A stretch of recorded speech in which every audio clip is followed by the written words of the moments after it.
Nah, Sudaryono ini kan sendiri orang Gerindra. Dia orang Gerindra, orang dekat Prabowo Subianto. Jadi menurut kami gonta-ganti pucuk pimpinan ini tidak akan berdampak apapun. Jadi tidak perlu SPPG. Jepang, Korea, Finlandia nggak pakai SPPG, Mbak Adisti. Negara-negara itu tidak pakai SPPG. Saya mau jawab satu-satu. Di Jepang itu pakai central kitchen. Tadi Ibu bilang tidak pakai central kitchen. Ada dapur umum di situ. Di Finlandia juga ada dapur umum. Jadi kita nggak bisa hitam putih, Bu.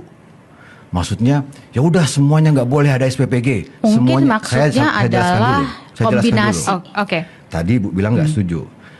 Ini kombinasi, ini hybrid. Bahkan di Singapura sekarang itu, Bu, sudah mulai berpindah dari dapur konvensional ditarik menjadi central kitchen. Jadi kayak SPPG di Indonesia.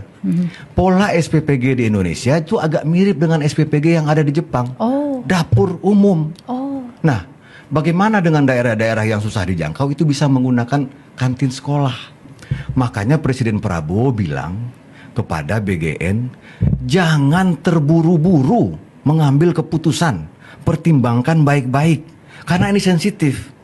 Kalau menggunakan dapur umum, ini kalau kita beli bahan baku untuk 3.000 orang, ini tentu akan lebih hemat ketimbang beli untuk misalnya di sekolah 200 orang.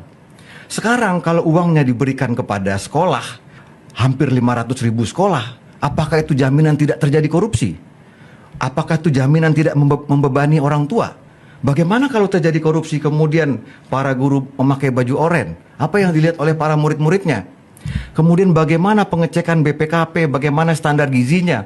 Kalau semua sekolah itu ada dapurnya. SPPG ini ada kelebihannya, kemudian kantin sekolah ini juga ada kelebihannya. Jadi tidak bisa kita mengatakan SPPG BGN ini bubarkan, SPPG bubarkan semuanya. Itu semua MBG Watch saya dengar omongannya seperti itu. Mari kita dudukkan persoalannya. Makanya kita harus kaji lebih mendalam, jangan hitam putih. Mari kita menunda kesimpulan, jangan buru-buru memvonis. Karena ini program sudah berjalan di banyak negara. Oke. Sekarang tentang KIP kuliah. KIP kuliah ini juga sering disampaikan. Bahkan KIP kuliah ini tahun 2025 menjadi salah satu isu yang menekankan bahwa Indonesia suram katanya. Padahal faktanya ini ya, anggaran KIP kuliah itu tidak pernah turun, selalu naik anggarannya. Kemudian jumlah penerima manfaatnya juga selalu naik. Inilah bahayanya daripada disinformasi ini. Nah, mengenai terkait dengan latar belakang Pak Sudaryono tadi, disebutkan Pak Sudaryono ini orang Gerindra. Sekarang ini sudah tertanam, Mbak Adisti, di semua pelaksana program makan bergizi gratis ini tidak ada yang kebal aturan. Mau dia TNI, mau dia polisi, mau dia jaksa, mau dia orang dekat, mau dia orang Gerindra, kalau mencuri, kalau maling akan kena juga. Sudah banyak loh. Ada anggota kabinet merah putih yang dari Gerindra juga kena, ada kepala daerah dari Gerindra juga kena. Jadi nggak ada masalah dengan itu. Nggak ada tebang pilih. Nggak ada tebang pilih. Kemarin ya ada yang mengatakan di forum terbuka, dia ngomong gini, ini kalau pembelian barang-barang negara itu selalu ada markup. Ini yang ngomong bukan aktivis anti korupsi, bukan pengamat. Pak Prabowo sendiri yang menyampaikan kebobrokan masalah ini di depan umum. Pak Prabowo sendiri yang menyampaikan bahwa ada kerugian 15.000 triliun selama 34 tahun akibat kebocoran ekspor. Jadi Pak Prabowo sendiri yang menyampaikan bahwa ada masalah-masalah backing tambang ilegal. Jadi Pak Prabowo ini bisa dikatakan beliau ini menyuarakan suara para mahasiswa yang di lapangan. Waktu di Jogja, saya kalau teman-teman berdemonstrasi itu suka nunjuk-nunjuk aparat. Pak, Bapak ini, baju Bapak ini dari uang rakyat loh. Sekarang yang ngomong seperti itu Pak Prabowo kok di depan para aparat itu. Pak Prabowo kan di Kompas TV kan ngomong kemarin. Hai bapak-bapak, itu bintang bapak-bapak, ingat 4 kata. Gaji kita dari rakyat, itu bintangmu, fasilitasmu, semuanya dari rakyat. Jadi apa yang disampaikan oleh mahasiswa juga disampaikan oleh Presiden Prabowo. Jadi Presiden Prabowo ini levelnya bukan helikopter view lagi, sudah melihat ada persaingan antar bangsa. Dan dia melihat seperti saya, seperti Mbak Adisti, kemudian Mbak Anet ini, kita ini satu tim sebetulnya. Negara kita ini sedang berlomba dengan negara yang lain. Mari kita sama-sama lihat. Masalahnya banyak. Ada kebocoran, ada korupsi, sama-sama. Dan tidak pernah Pak Prabowo mengatakan siapa yang mengkritik MBG itu silakan pindah negara. Nggak pernah ada kalimat seperti itu. Justru Pak Prabowo mengatakan orang-orang yang benar, orang-orang yang mengkritik ini di depan HUT Polri nih waktu Hari Bayangkara kemarin, jangan pernah ada kriminalisasi terhadap orang-orang yang benar seperti Mbak Anet yang mengkritis begini kan bagus-bagus nih, jangan ada kriminalisasi. Terus apa lagi? Orang yang benar, nih kalimatnya, orang yang benar harus merasa aman. Sebaliknya orang yang melanggar hukum harus diproses. Karena menurut Pak Prabowo kritik-kritik seperti inilah yang menyelamatkan bangsa Indonesia. Dari sekian banyak latar belakang Mas Sudaryono, pilihannya terfokus kepada politiknya saja. Sebetulnya kalau politik-politik kita bisa juga mempertanyakan kepentingan politik setiap orang, ya kan? Cuma kan nggak etis. Cuma kami sampaikan tadi latar belakangnya banyak. Dia anak petani yang punya kepekaan batin. Dia lulusan Jepang, doktor di IPB. Dia pakar pangan, dia jembatan lintas generasi. Dia paham visi dan misi presiden. Bahkan dia sangat memahami tujuan dari program makan bergizi gratis ini. Dan dia memahami rantai pasok.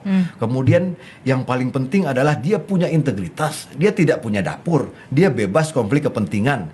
Dan di awal dia sudah menyampaikan komitmen dia. Dan memang itu harus ditindaklanjuti. Tapi di awal ini kami juga ingin menyampaikan bahwa persepsi publik positif terhadap yang baru ini, 41 tahun tidak punya dapur, kemudian dia bisa menggabungkan nilai-nilai etik yang ada di Jepang dengan nilai-nilai keindonesiaan untuk betul-betul memberantas maling-maling gizi ini, memberantas korupsi. Jadi kita optimis program makan bergizi gratis ini akan lebih baik, lebih bagus di bawah kepemimpinan Pak Sudaryono. Dan jangan lupa, dia mengatakan saya bukan Superman, sudah didukung sekarang oleh lebih dari 5 orang SDM terbaik dari berbagai kementerian. Dulu kan mengkritik, kritik itu SDM-nya kenapa begini-begini, kenapa nggak para pakar. Sekarang lihat orang-orang yang ada di situ, berbagai macam latar belakang, dari Kejaksaan, BPKP, Kementerian Kesehatan, Kementerian Pendidikan Dasar dan Menengah. Terus ada perbaikan-perbaikan SDM. Jadi kami menghargai sudut pandang dari teman-teman MBG Watch, tapi izinkan juga bahwa kami harus membangun optimisme dari masyarakat ini karena kita tidak boleh pesimis. Mas Sudaryono mengatakan yang lalu harus kita selesaikan, tapi kita harus terus berjalan ke depan. Di Korea Selatan itu mulai makan bergizi itu tahun 2011. Baru di tahun keempat, di tahun 2015 itu ketahuan korupsinya. Terjadi pembenahan besar-besaran dan itu menjadi titik awal perbaikan program MBG di Korea Selatan. Itu yang kita lakukan saat ini. Makan bergizi gratis ini dampaknya itu luar biasa. Jadi kalau berdasarkan dari survei Bappenas November 2025 itu, dulu anak-anak yang lapar itu 56% saat sekolah. Sekarang sudah turun menjadi 16%. Kemudian anak-anak yang kenyang saat belajar itu 43%, sekarang naik menjadi 84%. Konsumsi buah juga meningkat. Nah, saya mau sampaikan satu data. Sebelum Pak Prabowo jadi presiden, Survei Kesehatan Indonesia tahun 2023 itu mengatakan hampir 100% orang Indonesia ini kurang makan sayur dan buah. Itu sebelum Pak Prabowo dilantik. Survei Kesehatan Indonesia tahun 2023. Kemudian separuh anak-anak ini pola makannya buruk. Belum 32% anak-anak itu yang anemia, belum yang stunting, belum yang obesitas, belum yang cuci darah. Kita ini udah 81 tahun loh belum menjalankan program makan bergizi gratis. Spanyol itu sudah 120 tahun. Nah, mengenai anggaran pendidikan tadi yang disampaikan tadi, itu di tahun 2025 Mbak Anete 16.167 sekolah diperbaiki ya. Di 2026 71.744 sekolah sedang dalam proses perbaikan. Inilah revitalisasi sekolah yang terbesar di era reformasi. Kesehatan juga sangat prioritas ya. Bayangkan di tahun 2025 70 juta orang mendapatkan layanan cek kesehatan gratis. Sekarang sudah 100 orang mendapatkan layanan cek kesehatan gratis. Targetnya 136 juta. Silahkan dicek. Apakah pernah ada pemeriksaan kesehatan preventif yang sebesar ini sejak zamannya Bung Karno itu belum pernah. Atau mau ada closing statement lagi? Iya. Silakan. Saya Singkat saja. itu saja. Jadi kita sangat berterima kasih terhadap kritikan dari seluruh masyarakat, dan kritik-kritik tersebut menjadi sejarah dalam perbaikan program makan bergizi gratis, dan kita harus berhati-hati sekali lagi terhadap disinformasi ya. Jadi sebetulnya kita ini berbeda tempat saja sama Ibu Anete ini. Tujuannya ini sama.